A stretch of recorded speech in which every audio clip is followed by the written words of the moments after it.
Hello, Beth. Hi. Hi, it's nice to meet you. You as well. And thank you for assisting at First Presbyterian Church while Sue's on her sabbatical. She'll be back in a couple of weeks. And it's been fun to meet you and others who have been filling in for her on Sundays. I always learn something. And I'm looking forward to learning from you kind of what the work is that you're doing in Justice in Action. But first, Beth, introduce yourself to our listeners, please. Yes. So you may have seen me before. I was a guest preacher this past spring at First Pres as well. But for those who maybe have forgotten, I'm Reverend Beth Graverholt. I am a United Methodist pastor, but I am serving as an extension minister in Justice in Action, which is a coalition of over 20 faith communities in Lancaster County, Nebraska, working together to solve community problems.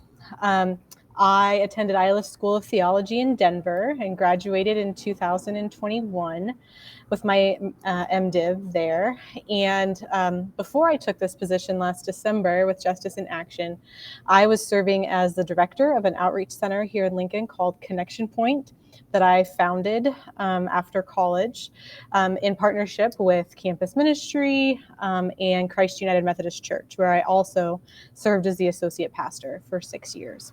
And before that, I was here at UNL getting my undergrad. And originally, I'm from Mankato, Kansas, which is about 2.5 hours south of Lincoln. So that's me. I love it, Beth, and what an interesting journey you've been on. So, um, the thing that caught my attention about your sermon was really this, we're doing some things pretty well, but maybe not so much in the justice for action area. So Mm-hmm. would you please just share with me and our listeners, like, first of all, what is justice in action? Mm-hmm. Why is it important? What are the things that we should be considering and engaging in? I'm just enroll us in this whole thing, if you will. Okay, yeah. So, like I said, Justice in Action we are an independent nonprofit here in Lancaster County, Nebraska, and we're a coalition of 23 different faith communities, and we are always adding faith communities who are interested. And mostly being a member faith community looks like agreeing to work with us on the priorities that we identify and to actively participate in the organization. So we started organizing among pastors and clergy in 2021, and then brought laity on board in 2022 and trained them not only to think about how to think differently about what justice is, because it can be a buzzword on the news, and that's not what we're talking about. We're talking about biblical justice, which in Scripture looks like holding the decision makers accountable for the fair treatment of all people, especially the poor, the widow, and the orphan. So we're talking about biblical justice that upholds human dignity, equity, all of those things that we value as people of faith. Um, so we trained laity about how to think differently about justice, and then we trained them to hold listening sessions. And those started last fall at this time. We're now starting our second round of listening sessions, and that's where we identify what the problems are in the community that we're going to address. So I don't decide what problems we'll be addressing. Our board of directors doesn't even decide what problems we'll be addressing. But we ask folks in listening sessions, what keeps you up at night worrying? And people are invited to share their personal story in one of those listening sessions, or house meetings, some people call them. And then they're invited to come back at the beginning of November for a large event where they get to vote on which issue to address in the coming year. And then we start a process of research to go from a very big issue area. So this past year, we worked on criminal justice and mental health issues. And those are huge challenges, right, in almost every community. So we started there and with interviews of local stakeholders, experts, and we went from a very broad problem areas to specific problem statements that are describing the problem uniquely here in Lancaster County, and then from there to solutions. And then we bring those solutions to the decision makers in our community. So in our case, typically city and county government officials, and we do that at our Nehemiah Action. That's typically the first week in May. We ask them to implement those solutions, and um, we plan to win by gathering large numbers of organized people at that assembly, because it's much harder to say no to 1,100 or 1,500 people than it is to say no to one person who might be lobbying an official in their office. And so that's what makes our model a little different. And that model is based on scripture, the story of Nehemiah in the Old Testament, who gathered the power of organized people in his day to call for change. So that's sort of, that's kind of the quick version of what Justice in Action I love this. So what did you learn when you were doing criminal justice and mental health? And were you looking at the intersection between the two, or were they different things? Of course, we know that all justice issues are intersecting, and it seems especially criminal justice and mental health.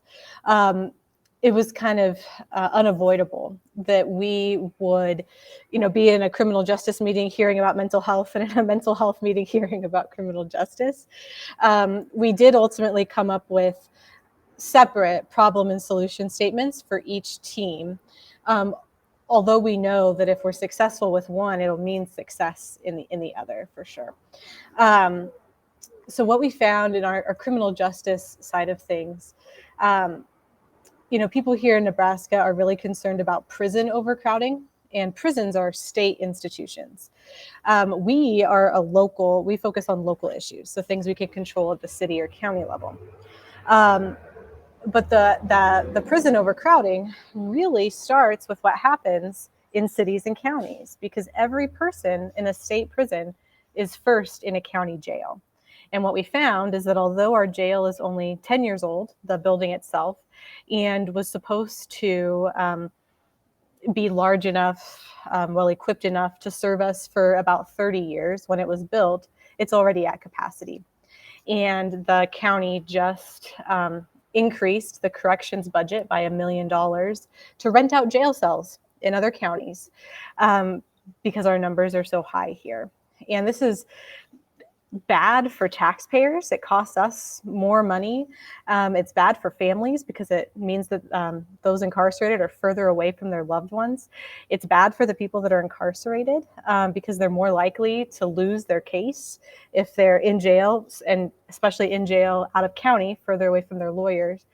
And it's bad for public safety, because another thing that we found is that those who go to jail and serve their time there are about, there's a 60% recidivism rate. So there's a 60% chance that they're going to return to jail within 5 years. Now, if you compare that to folks that get the opportunity for diversion, which is what we're advocating for, is expanded access to diversion and treatment services, the recidivism rate for those programs is only about 20%. So our community is safer when people get the treatment that they need because they're less likely to commit crimes in the future. And so we have been advocating for the expansion of our local diversion programs through our community corrections department. And it's going to take a couple different things to accomplish that. It's going to take collaboration with the county attorney to expand the charges that are eligible for those types of diversion and treatment programs. And it's going to take a financial commitment from the county to provide the staff and the resources to increase participation in those programs. But it's a much better investment of money than $1 million to rent out jail cells elsewhere in the state. The mental health side of things, it was really eye-opening. One of the early meetings that we had, we interviewed members of the Lincoln Police Department and asked them, because we knew that they interact with folks, obviously in the criminal justice system, but also people that are in mental health crisis. And what they told us is that almost all of the calls that they go out on are mental health related. And they said, and this will stick with me, that right now they are the primary navigators of the mental health care system in our community. Meaning that they're often a person who needs mental health care, they're often the first point of contact. And they're being asked to act essentially as a social workers or intake specialists, trying to get people to the right resources in the community to get their mental health needs met. And that really stuck with our team. We have about 75 folks on our research team, and the solution that we want is a mental health navigation system that is not run by the police, but is run by trained professionals who can take a preventative approach to mental health care. The new 988 crisis and suicide number has been live since last July, and that is one number you can call no matter where you are if you're in crisis or having suicidal thoughts, and they can get you to the crisis care that you need. We want to see the same type of system for preventative mental health care, so that if I know I need mental health care, but I'm not in crisis, which is really when I should be getting help, is before the crisis, I can call one number, talk to a person, or I can go on one website and put in my information, share my demographics, my situation, and that person or that website will have a well-vetted list of providers. And what the well-vetted part is very important, because there are plenty of websites out there that will give you hundreds of providers in our area, but what they don't tell you, or don't tell you with much accuracy, is who they serve, what conditions they serve, what insurance they take, and especially whether or not they have any openings. We kept hearing about waiting lists, anywhere from 2 months to 2 years long, from folks that are trying to get mental health care. And in this navigation model, the staff, which is the primary expenditure funding-wise, it's mostly the money that the city or the county would need to contribute, would be mostly to hire staff who would be building relationships with agencies and providers in the community, learning about what they do, and checking in regularly to see what openings they have, to make sure that they can be providing good referrals and warm referrals for members of the community who are contacting them. And we feel like that warm referral system is really important, because we know that, and I know from personal experience, that once you know you need mental health care, it takes a lot of courage to pick up the phone, and then to pick up the phone and not have your call answered or ever returned, or to have to make call after call after call over a period of weeks, is really discouraging. And some people can stick it out and get what they need, but so many more give up when they don't get a prompt response and don't get into the care that they need in a timely manner. And so we really want to change that. And we know that it has to be done at a systems-wide level. We don't want just one more Band-Aid, one more agency doing this over here separate from everything else. We want to do something that will help this whole system become more integrated and less fragmented. Oh, wow. I don't even know where to begin other than thank you for, and bless you for doing this work. It's such important work. I live in Minneapolis, and one of my clients is a county, and they have police and jails and things like that. And the head of public health just said, he goes, I can guarantee you anybody in our jail tonight under the age of 30, if they're there because of a mental health, crisis. And then we put them in a bright room, and cold, bright room, give them lousy food, and we expect them to heal and behave. Yeah. And right. And here in Minnesota, the head of the Department of Justice does want to shift from a retribution to a rehabilitation kind of system. And that'll take a moment. Yeah. because there's a lot of suffering, and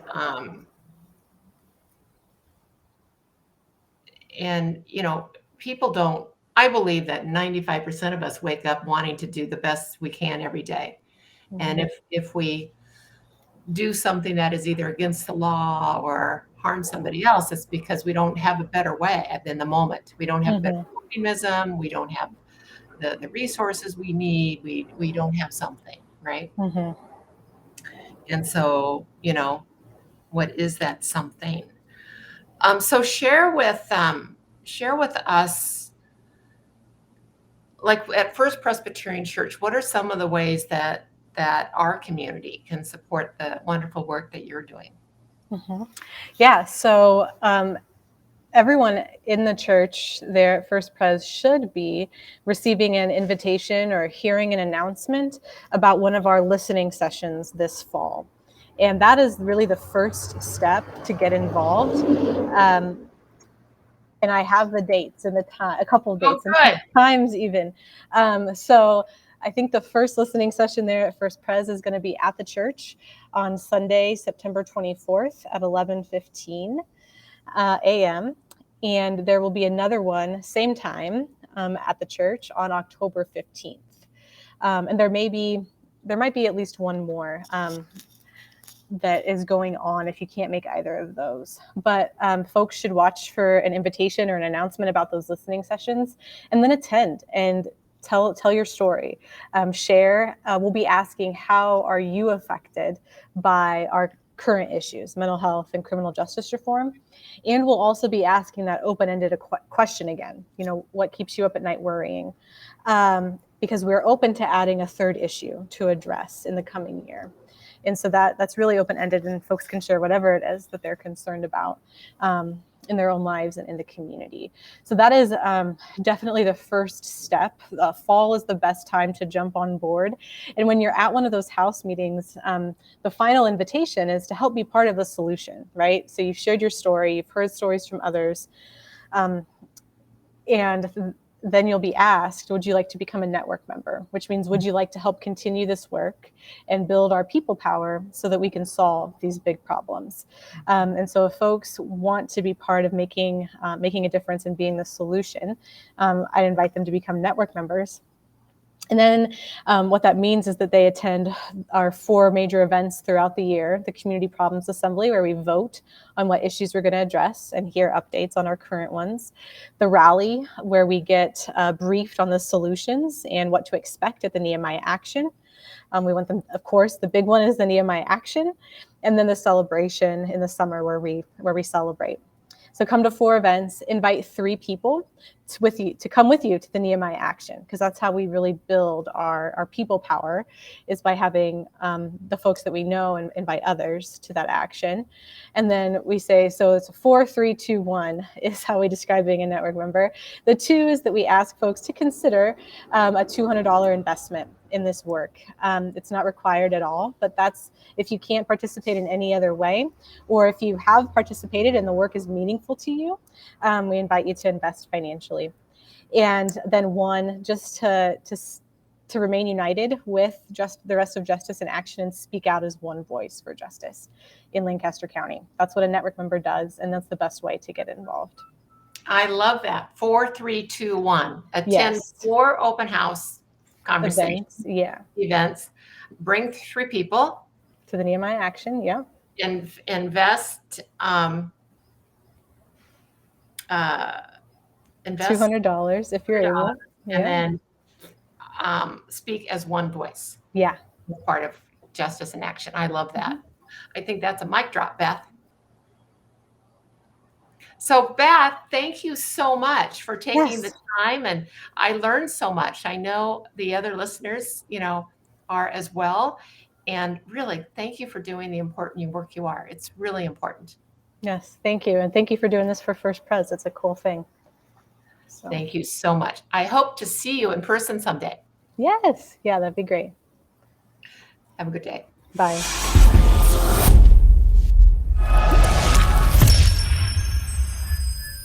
Thanks for joining us at First Presbyterian Church. where faith is nurtured, curiosity encouraged, diversity welcomed, and all are loved. Find out more about us at fpclincoln.org. We did it, Beth. You did a great job.